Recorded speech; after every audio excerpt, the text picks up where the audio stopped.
What's going on, y'all? Welcome back to 8 Cubes. Of course, I'm KMBest. He's Lambie Series. You're watching this on his channel. We alternate back and forth. This time, we're also alternating. One of us wearing glasses, the other one is not. We are only 2 lenses this time. We've gone from 2 to 8. Alrighty, we're going to start with Zabu.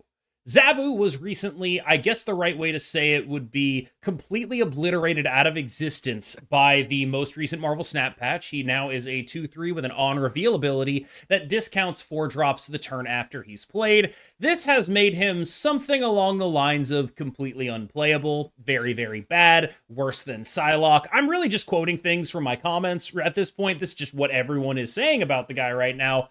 So, Lambie, how do you feel about this absolute meteor dropped on the head of everyone's favorite saber-tooth tiger? I mean, normally the comment section is usually a bit over-exaggerated and usually a bit too biased towards certain things, right? But this time I think the comment section is absolutely correct because I think this card just got completely nuked into orbit. Do you remember what happened when Mobius was on review for a short period of time? Yeah, it disappeared. It practically disappeared from the face of the earth. And I think this is the same case for Zabu because, okay, yes, you can still do the dream thing of Zabu on 2 into 4 cost on 3 and then a 4 cost on 4. But other than that scenario, your Zabu is practically kind of dead. I mean, the extra 1 power you get on the Zabu doesn't really warrant the fact that it's no longer a universal effect, right? Because the fact that it's not ongoing, it takes away every other scenario that made him used to be good, right? Literally every other scenario outside of the one that we just mentioned is impossible now. So Zabu went from a staple in decks with 4 cost cards, which is everything, by the way. Every deck has 4 cost cards. As Shang-Chi is a 4 cost card. So I feel yeah, it's gone. I put it as the first topic just to tell you guys that you're right. It's bad now. I will say, having read the patch notes, I am sympathetic to their reasons, which are basically, we know that there is something up with the curve. You know my thing about 3s and 4s. They seem to have recognized that. And they were like, all right, look, we have to do something about Zabu because otherwise we're never going to be able to look at this stuff in a vacuum. If Zabu is always here exacerbating this 3-4 thing, we're never going to actually be able to figure out what the problem is with 3s and 4s. We're just going to have to always deal with Zabu messing it up. So if we remove Zabu from the equation, it should allow for more reasonable analysis. And I read that and I was like, okay, fine. I get it. Sure, I'm with it. I do think that it's very frustrating that this comes out right as Zabu is so much worse than he has been in months, right? Where it's like, this is a card that has had its spot taken by Hope Summers, right? And I think one of the things that's really rubbing people the wrong way, and I don't know if this is a valid take, because I do think it was I get why they did the nerf, I get it, but I think people sort of feel like they just released new Zabu, and then they killed old Zabu. And so they're out here I feel like I'm on a treadmill. I've got to go chase that new Zabu. And then what happens when we realize Hope is too strong? We're going to nerf her too, right? I think people are feeling like the squeeze in a monetization sense, which is causing some of the backlash over this patch. And I will say I get it. I also get why they felt like the nerfing Zabu was a good idea. Let's talk about Alioth, who I am literally shocked by the amount of people who seem mad about this. I'm shocked. Everyone complains about Alioth, and then when they do something about Alioth, everyone is like, how dare you? He was my favorite card. And I really just don't even know what to say about it. I'm so glad he's gone. I think Alioth was doing so many awful things and very little good things. I think there's 2 things that people like to bring up when talking about Alioth, and I have counterpoints for both, and I'm going to throw it to you, okay? Number 1, people like saying Shang-Chi is better. And I'm not going to argue against that. I think Shang-Chi is probably a better card. However, what Shang-Chi does in design is allow you to make big cards because you know Shang-Chi is going to be there to keep them in check. Alioth does not keep anything in check. People act like Alioth is the reason Hitmonkey decks aren't running around everywhere. Like, we're just going to go back to last June or something, where the best thing you could do is play Kitty Hitmonkey. That is ridiculous. That is absolutely ridiculous. Those decks aren't around anymore because they don't put enough points on the board, not because Alioth is getting rid of them. You need to put points on the board in a way that beats Hela, in a way that beats Phoenix Force, in a way that beats Tribunal. That's why those decks aren't really putting up the numbers. It's not Alioth's issue. The other thing that Alioth is genuinely quite good. I was in the camp that I think he was overrated, but I went and looked at the untapped data, and I was like, okay, let's sort every card by play rate and win rate. Alioth had a higher cube rate in deck than Hope Summers, than Shang-Chi, than like every good card in the game that you would mention before Alioth, right? And so it's like, okay, you know what? If it's looking like that, if it's that much better than all this other stuff, and it's like super hated, and it's not like Shang-Chi filling a real role, yeah, nuke him. I'm good with it. Yeah, so with Alioth, it's really interesting for me because I'm personally one of those people that didn't really complain about Alioth. And then the point that you made was really funny, which is the one whereby once they finally nerfed him, everyone started complaining why they nerfed him. You know, when everyone was complaining why they didn't nerf him previously. It's just one of those things whereby no one ever really is happy. I honestly think that I'm in the camp that I didn't think Alioth needed to be nerfed. And I think I want to talk a little bit more about like what it is now actually. Sure. 6-8 and blanking out effects that are not that are not reviewed right in that current location on turn 6 most of the time. I feel like it's not actually completely useless, to be completely honest. Agreed. It's not exactly completely useless because at the end of the day it's still okay, firstly they gave it stats. If this was a 6-2 with this effect, it's horrible. But this is a 6-8 with this effect. So it's not exactly horrible. It's obviously worse, but it's not exactly horrible, right? Because the thing is, you still sort of know like where they want to play their cards. Let's say you're playing against a tribunal deck, right? You know like what the onslaught's gonna go there. Blanking an onslaught is like blanking 100 points. So like it's not that bad, you know. Like and sometimes you also know that they're gonna play on Hope Summers, right? Because everybody plays on Hope Summers. So you Alioth the Hope Summers lane, you blank a Doom, you know, that kind of thing. It's obviously a worse card, but I don't think it's completely gone. With that being said, though, I want to ask you one thing because people have been asking me about this comparison, which is, do you think this new Alioth is better or worse than the new Leech? Because obviously the new Leech has not seen any play at all. Way better. It's like, okay, I don't even need to think about that. Leech is a 5-3. Alioth is a 6-8. These are not the same conversation. Like, Okay. and Alioth, like, correct me if I'm wrong, it'll hit anything. It doesn't just remove on reveals, does it? Does it remove like every bit of text? Just everything that's not flipped. Yeah. So everything that's not flipped. yeah, I'm gonna go with Alioth here. Like, it's like the only way I could see that comparison even coming close to making sense is if they slapped the Leech text on it too, right? Where it was like it was Only also on reveals, it's only on reveals. It's like, you know, then I'd be like, okay, you know what? Yeah, they probably did too much. But this, like, I'm actually excited to try an Alioth deck. Legitimately, not joking. Like, there's a deck that plays Alioth that I'm excited to try. And that I think is meaningful because being excited to try an Alioth deck, you know, previously is an admission that would get you tarred and feathered and everyone disliking your video. I mean, I still think it's definitely like a lot worse of a card. But yeah, I do agree that it's better than what the new Leech is, right? New Leech is like so restrictive and like almost unplayable. Yeah, so I wonder where you can fit this so-called 6-8 Alioth in right now. It's probably gotta be some deck with obviously initiative, right? Because like you really need initiative for its effect to even work. So maybe we can see it as like a tech or like surprise spot in those kind of like Hope Summers decks, you know, because Hope Summers decks easily play out multiple 6s in one game, so it could be one of those cards. Yeah, I think it's like I think it's a Hope card, right? If it has to be anywhere, like it's like a Hope mid-range card. It's just like a little hyper specific. Let's talk about Strong Guy. Lambie, you got some opinions on me? Right, so KMBest is actually very useful right now. I mean, the card Strong Guy is actually very useful right now because now it's a 3-9. Okay, it was a 3-9 previously, but now you can actually activate its effect with like still one card in your hand, right? I think that makes all the difference because, you know, it used to conflict with like the Apocalypse slot last time, whereby even if you Modok, the Apocalypse comes back to your hand after the Dracula discard, and then like you can't get the Strong Guy buff. Now I feel like Strong Guy as a 3-9 is probably better than Daken right now. Like yeah, it's probably better than Daken, right? Because Daken is like a 3-8, and then it's a bit worse. But like, yeah, so I think Strong Guy, I'm talking about this very specifically in this card, but I also think Strong Guy can just be like an easy to play stat stick in like Zoo-ish kind of strategies, right? Because obviously Zoo, yes, Dracula dump Zoo used to be a thing, you dump your whole hand. But now it's easier, you don't have to dump your whole hand. You can dump almost everything, you know, so you're a bit less restricted in what exactly you need to do. I mean, at the end of the day, yes, you want to dump everything, but you know, in some scenarios you can't. Now, Strong Guy gives you a bit of like the luxury to be like, okay, I still have a 3-9 on the board, even if I don't clear my whole hand. So I feel like this is gonna be super relevant. And of course, I have seen somewhat Gambit Surfer thing with Strong Guy. It could be relevant because, you know, when you use Gambit, you don't exactly empty your whole hand, you empty some parts of your hand.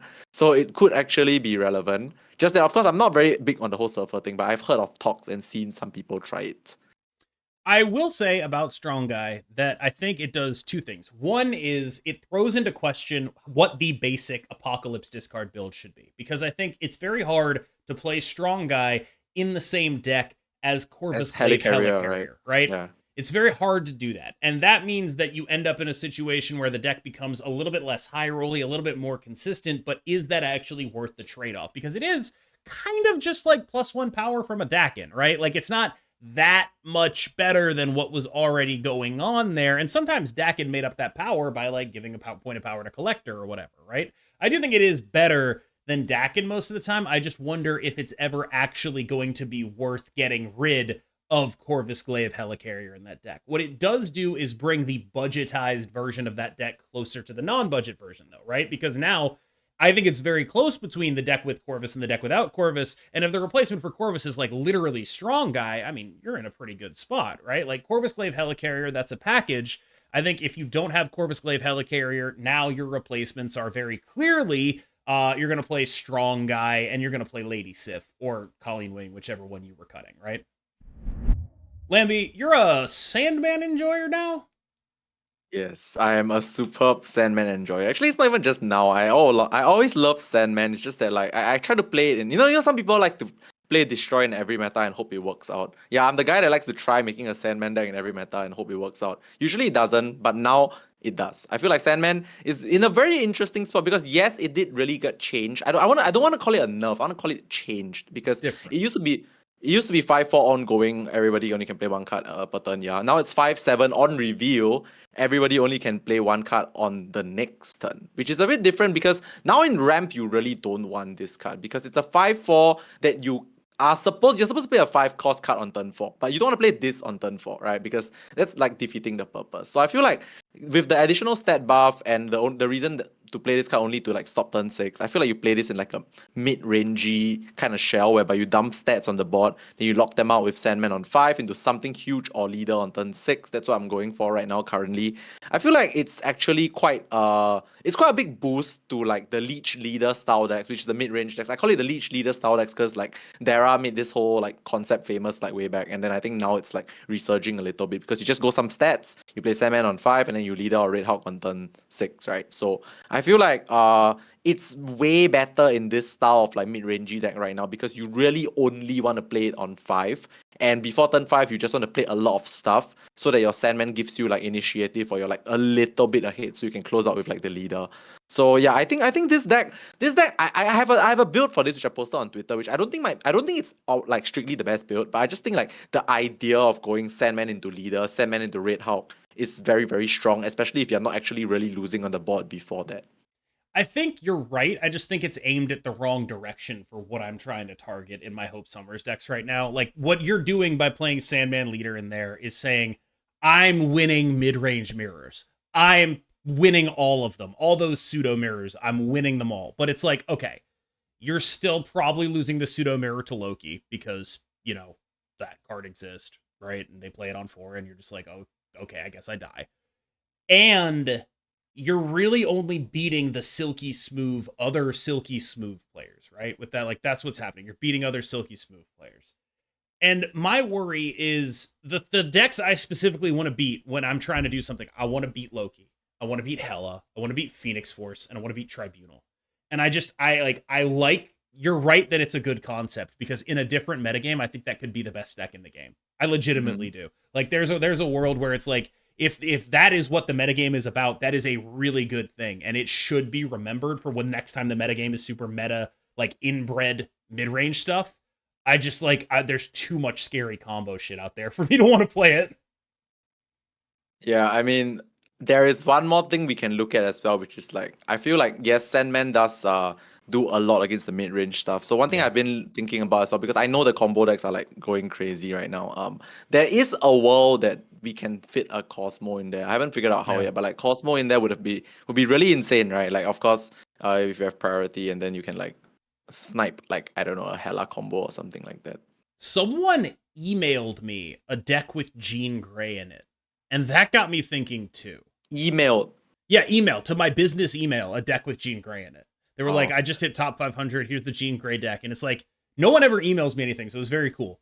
And so I saw it and I was like, you know what? Maybe there is something to this Jean Grey thing. I've been tinkering with Jean Grey stuff. I actually saw Revis doing like Jean Grey in the Hope Shell with Alioth. And I was like, you know what?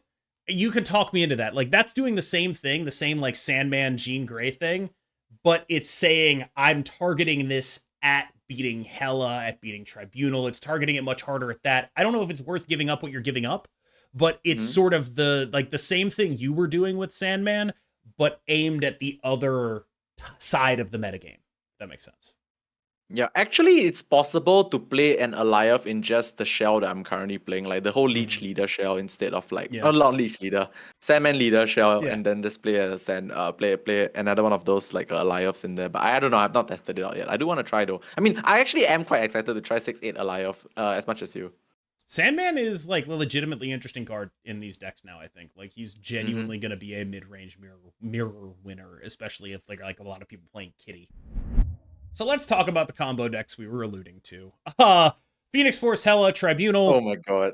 I cannot stress enough how hard I want to beat these decks into the ground. Like, I cannot, like, they are the only thing I think about in deck building right now, because if you don't think about them in deck building, you just instantly lose to them. You just instantly lose to them. And I think of the three, the one that is most frustrating to me is Hela, because there's not a card I can put in my deck for that.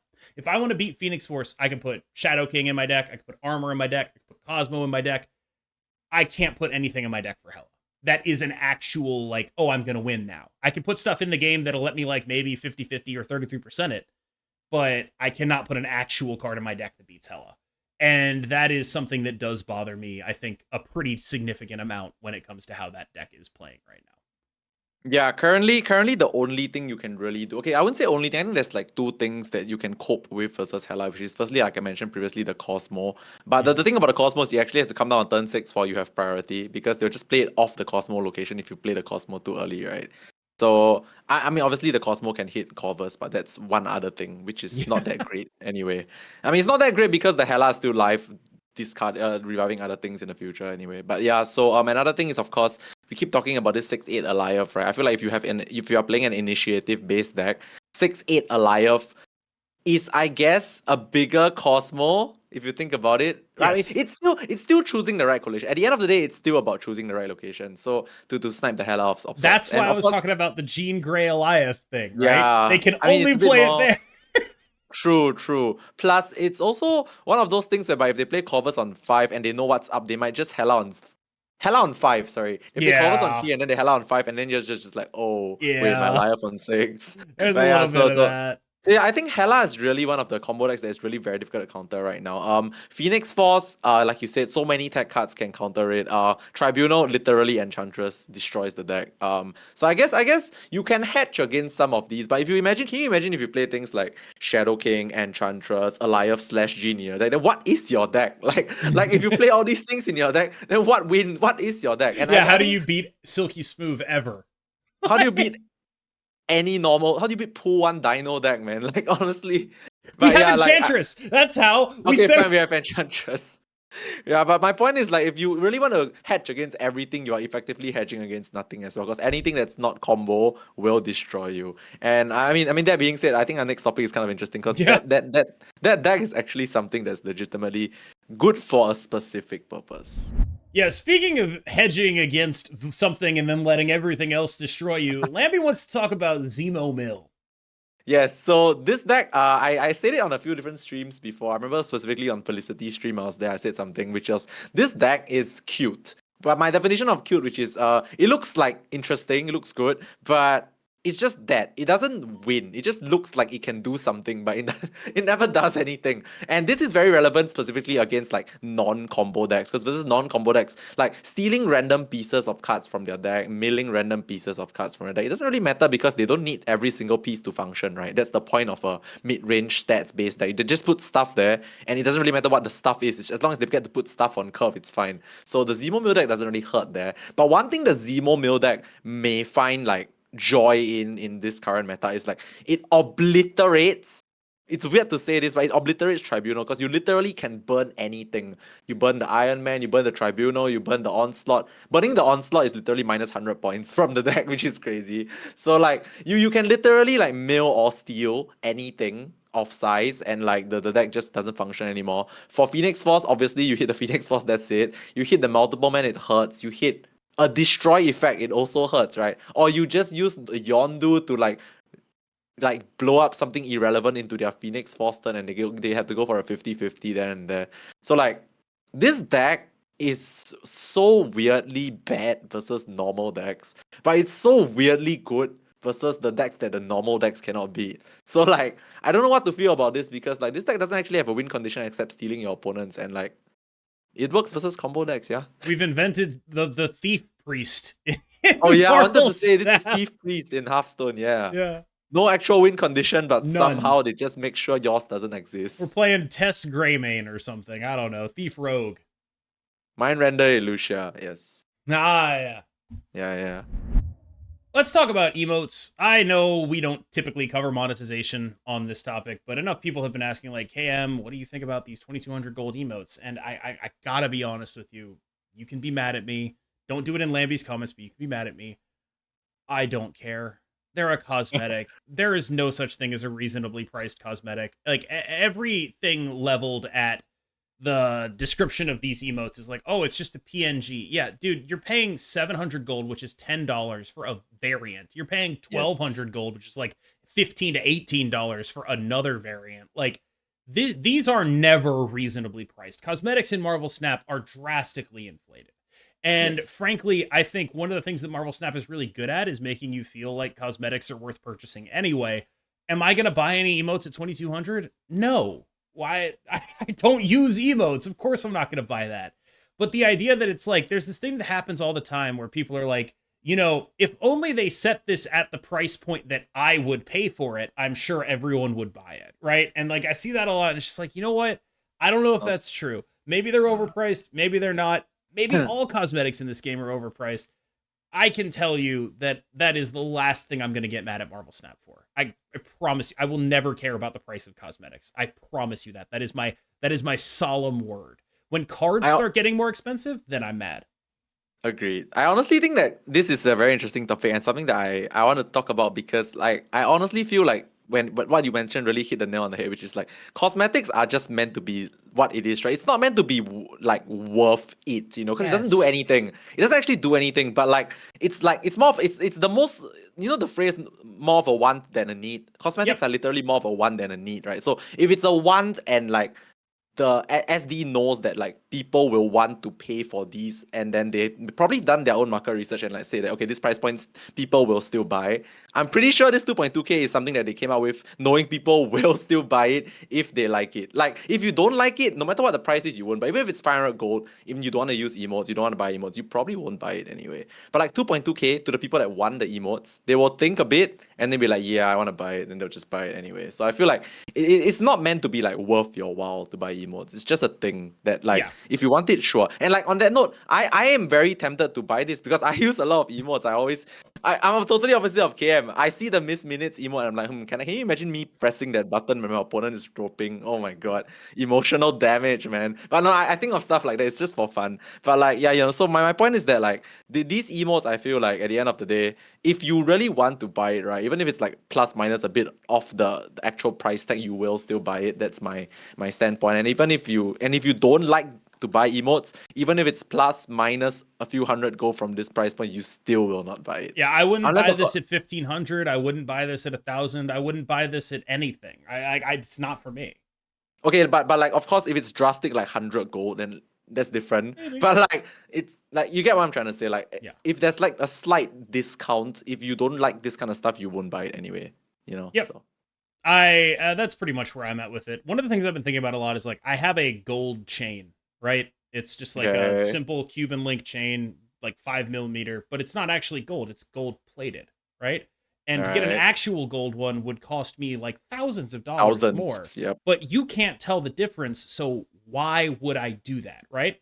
And there are so many people in the world who would do that just to know that they have that thing, right? Like cosmetic purchases, things like that are not they're more of a want than a need. They're not something Yes. that like you absolutely have to have. Like this shirt, you know, I could have a different shirt. I bought this shirt because I thought it was cool. I liked the design on it, right? I paid for the cosmetic. I probably could have spent less money on a blank shirt, but I did not do that because I value this, right? And I think calling something overpriced is fine, but I've seen a lot of things where it's like these emote prices are predatory. And I think there's a big gap between predatory and overpriced. Are they overpriced? Sure, probably. I don't know, but like, yeah, probably. I'd be willing to buy that. Is it predatory to sell something for being overpriced? No, I don't think so. Yeah, so this is such a cool point, right? Like, I think I just want to re-emphasize this because I didn't initially want to talk about this topic because I don't really have much to say about this kind of stuff because usually I don't care. But like, now that we've reached this point, I actually think this is so cool because like, yeah, emotes, cosmetics, stuff that doesn't actually like benefit the gameplay experience. I feel like you can't really call it predatory because it's really it's like not necessary, you know. It's really so not necessary. They can really put it at whatever price they want, and I don't think they would even be like upset if no one buys it. Okay, no one is a bit of a stretch, but like it's literally just there for the whales or the people that really like the emote to just spend a bit more cash or gold. But like if you don't want to buy it, I don't even think SD is gonna care. Yeah, no one's gonna make you buy the emotes. Lemmy wanted to talk about Shadow King. He's been on this for like a week and a half. He's been like, "Where's the Shadow King?" So Lamby, tell me where the Shadow King is. I mean, I know where the Shadow King is right now. He's in the void between card number 12 and card number 13, which is such a good way to phrase it. That's incredible. All right, I told you. Okay, but like it's basically he's like supposed to be in decks because Silky Smooth is the deck that you go to if you don't play Wombo combo. Like if you don't play Wombo combo, Silky Smooth just does what it does so consistently. And it's also a lot of points, by the way. And of course, whether you include the Sandman portion or not is another thing. But like it's just a consistent pile of stats that can't really go wrong. And of course, obviously, the reason to play this over combo decks is combo decks have a lot of reason for them to go wrong. Like they can draw really bad sometimes, right? But of course, when they don't draw bad, they're just like impossible to beat. So Silky Smooth is like the safe option whereby you can rarely draw bad. And because that is the case, I do see a lot of the Silky Smooth Hope Angela stuff on the ladder still, and then the combo decks. So I feel like Shadow King actually is super, super relevant in the meta right now for like the half of the people that are not playing combo decks. But the problem is, we mentioned this earlier as well. Your deck has Enchantress, Shadow King, Armor, whatever. You literally can't fit everything in, right? Like, and it's so difficult to fit everything outside of the Shank that the whole world plays already. So like, I feel like Shadow King should be in decks, but the problem is because of the combo decks existing, which totally don't really care about Shadow King outside of maybe Phoenix Force. So people are like not so incentivized to play Shadow Kings in your deck. But I honestly think half your games are combo decks. The other half, your Shadow King is gonna be very useful. So will we ever get to see it actually played in decks? I don't know because I can understand how tight the deck spaces are. But I feel like if you have a Shadow King versus the Silk decks, it's insane, right? Your Angela just goes from 210 to 2-0 for 2 costs. So yeah, I mean, we'll see. I think the issue is like the Silk decks are still in the process of figuring out what they are, right? And so like the slots that would normally be able to be used on tech are currently being used on, you know, Craven and Silk and all that stuff, right? It's like they're the spots that would normally be tech are instead part of your engine, right? And if you really strip it down, you end up with like Angela, Hope, Elsa, Kitty type stuff. Like you strip it down to that, sure, fine. But then you're giving up the Craven, you're giving up the Silk, and that's what it takes to get the Shadow King in the deck. And it's like, is that worth it? I don't know. That's kind of what's the process is. That's kind of what the deck is in the process of figuring out for itself, right? What is the proper balance of answers to threats that we can afford to run in a metagame this, you know, weird? Actually, I think I know the answer, which is it just hit me again, and I think it makes a lot of sense, which is because the premier combo deck that everyone hates or like needs to beat right now, aside from Tribunal and Phoenix Force, the one that's the most popular is Hela, correct?